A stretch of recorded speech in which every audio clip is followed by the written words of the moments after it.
จ้าไปนาคงจะรู้เยียนะก่อนเดิม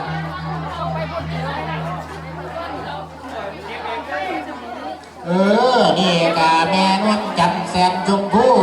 ต่อยอดในสวรรค์20 บาทอีกด้วยใจให้จังแม่นดีสาธุเด้อแม่นวลจันแสนชมพูกันเจ้าทำกันค้ากำไรให้ได้ง่ายขายเป็ดย่างไก่ย่างกระต่างเจ้าไอ้ละนู้เงินไม่ได้พ่อกองของไม่ได้พ่อหาบาปย้ายชีวิตกายาใจสบายบ้างไอ้บักเยี่